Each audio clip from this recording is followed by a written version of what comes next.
dowladda Britain ayaa sheegtay in dhinaca dhaqaalaha ka taageeri doonto ay gacan qaban doonto isboortiga Soomaaliya kadib markii mas'uuliyiin ka tirsan dowladda Britain ay kulan kula qaateen magaalada London gudida Olombikada Soomaaliyeed iyo waliba ciyaaryahanadii Soomaaliya uga qayb galay ciyaaraha Olombikada. wasaaradda arrimaha dibadda ee dalka Britain oo la kulantay gudida Olombikada Soomaaliyeed iyo Orodyahanadii ka qayb galay Olombikada dalka Ingiriiska ayaa si wada jir wasaxaafadeed ugu qabtay London waxaana ay ka hadleen kulankooda.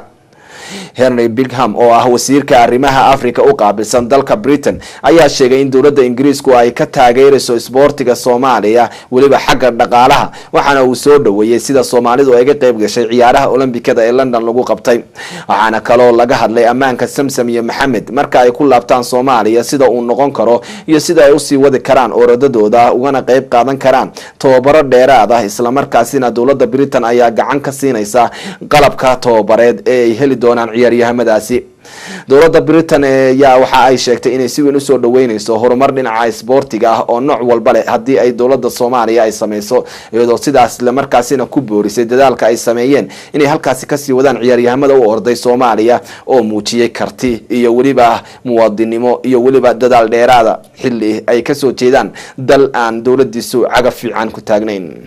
Will come investment in sport and investment in the future. But I think you are able to be very proud of what you've done. You're going to be able to actually be role models for many young Somalis who hopefully will really, in future Olympic Games, achieve remarkable things. But I think you can be very, very proud of what you've done. Over to you, Duran. Thank you very much, Mr. Minister, distinguished guest. Thank you for inviting and welcoming us to such a wonderful surrounding today. Firstly, I would like to congratulate the British government, Lord Coe, and Mayor Boris Johnson on the fantastic job they have done in preparing and organizing this historic London Olympic Games in 2012. What has impressed me the most has been the passion of the British people for sport.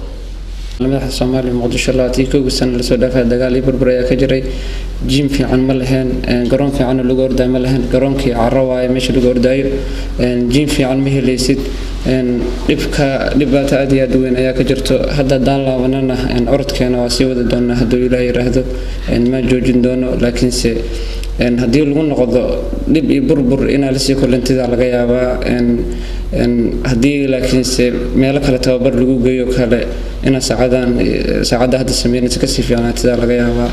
Maxamed Muqdisho wuxuu ku sameeyay 3 daqiiqo 55 inta markuu imaaday November uu joogo wuxuu sameeyay 3 daqiiqo 46 farqiga u dhaxay waa dareemi kartaa marka in meel kale hadii training lagu sameeyo waa dad mustaqbal waa noqonayna laakiin way adag tahay sameynta Muqdisho training lagu sameeyo.